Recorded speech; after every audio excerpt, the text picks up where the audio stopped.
Hey everybody, I hope you had a great weekend. The last law school Q&A video we made had a ton of engagement and great questions. So without further ado, it's part 2 of the law school Q&A answering those questions. Before I begin, make sure if you have any questions, make sure to comment them down below and I will be sure to address them in a future video.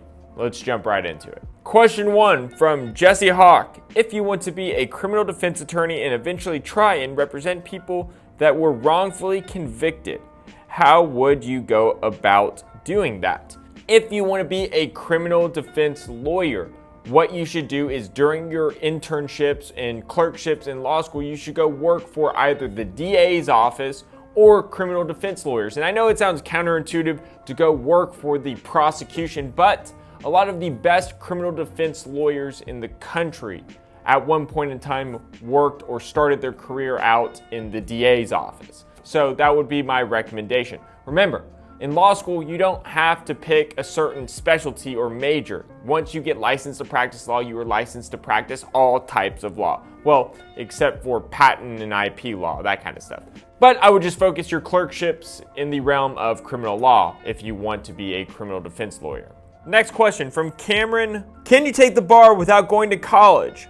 Say work as an apprentice for a lawyer and study for the bar.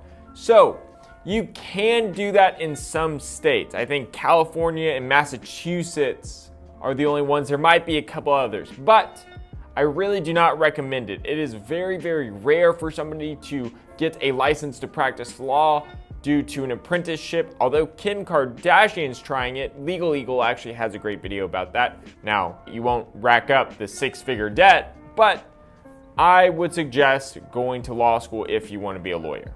Next question from Luke. How important do you think it is to go to a law school near where you want to practice? Luke, that's a great question, and I actually think it's very, very important. With the exception of going to a top tier school like Harvard or Yale or Columbia, you should really go to a law school near where you want to practice for 2 reasons. Reason number 1, and this reason is changing subtly. Every state is going to have a different bar exam.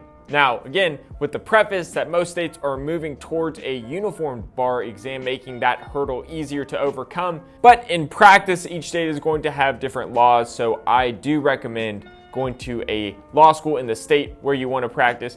And second, just like any other career, it's not so much what you know, it's who you know. Connections are everything. And if you go to law school in the area or city that you want to practice law in, you will have so many connections from your law school classmates to the bosses who you're going to clerk for while a law school student, to the judges you're going to meet at social events, things like that. Connections are everything in the field of law and every other form of business. So yes, I highly recommend going to law school near where you want to practice. Next question from Taylor.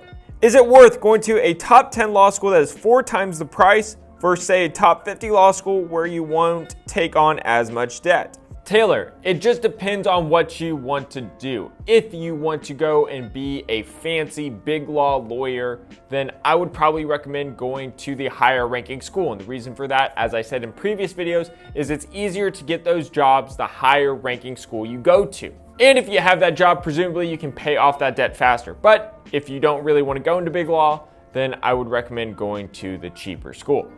Okay, y'all, that's it for today's video. Now that law school is just about to start for the fall semester, I encourage anybody in law school to ask questions as well, whether you be a first semester 1L or a last semester 3L. Please feel free to reach out, engage with me, be more than happy to answer your questions. As always, please make sure to like and subscribe to this channel if you want to see more of this type of content.